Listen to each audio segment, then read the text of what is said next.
예, 저희 야 5당이 함께 왔습니다. 김건희 특검법을 대표 발의합니다. 그리고 명태균 특검법을 대표 발의합니다. 윤석열 정부 권한대행들이 이 특검법을 거부했습니다. 그리고 저희가 재의결 과정을 통해서 몇 표 부족으로 이것이 부산되었습니다.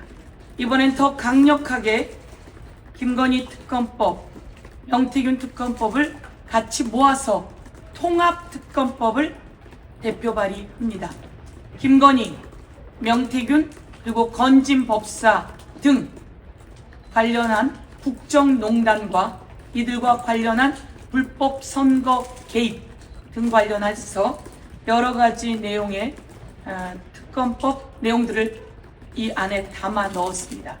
그리고 특검은 김건희 여사의 남편이었던 윤석열 대통령이 속하지 않은 정당, 그리고 윤석열 전 대통령이 속하지 않았던 정당, 그 정당 중에 교섭단체와 비교섭단체들이 함께 특검을 추천하는 유형을 넣었습니다. 이제 저희들은 더 큰, 더 센 특검법을 가지고 왔습니다. 이제 더 이상 이 수사가 윤석열 앞에서, 김건희 앞에서 멈춰서는 일이 없을 거라고 생각합니다. 그것이 내란의 완전 종식을 바라는 국민의 뜻이라고 보고요. 그 국민의 뜻을 받아서 우리 양 5당이 특검법을 새롭게 만들었다는 점을 말씀드리고, 대통령 선거가 끝나자마자 바로 본회의에서 처리될 거라는 점도 말씀을 드리겠습니다. 헌법위의 김건희였던 것을 우리 국민들은 다 알고 있습니다. 김건희가 어떻게 국정농단을 벌였는지도 우리 국민은 다 알고 있습니다. 오늘 발의하는 법은 통합특검법인데요.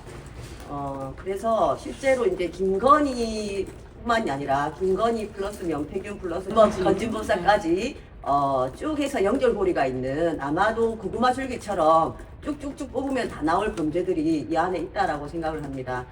그동안에 내란 수계 윤석열과 내란 내각에 의해서 계속 좌절되었던 이 특검이 이제는 통과되어야 될 시기가 되었다라고 생각을 합니다.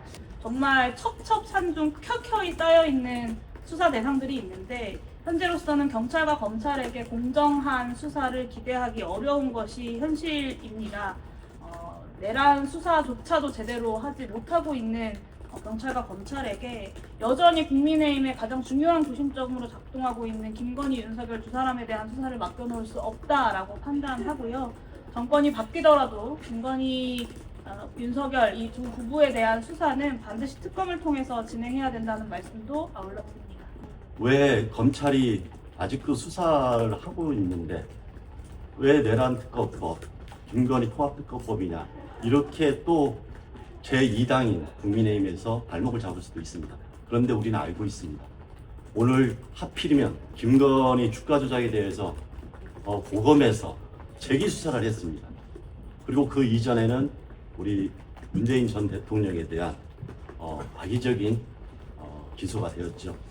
결국은 국민들한테 이 특검을 통해서 진실이 규명되는 것을 그동안 막아왔고, 축소했고, 왜곡했고, 과장했고, 거기에다가 증거인멸까지도 해주는 검찰이 본인들이 다시 살겠다고, 그 다음에 진실을 가리겠다고 또 한 번의 정치적인 어떤 행위를 하는 걸로 볼 수밖에 없습니다. 김건희 통합특검법은 검찰이 자기들의 프레임 안에서 국민들을 기만했던 것을 넘어서서 이제야말로 내란 행위를 종식시키는 하나의 과정에서 진실을 규명하고 법적 책임을 반드시 물을 것입니다.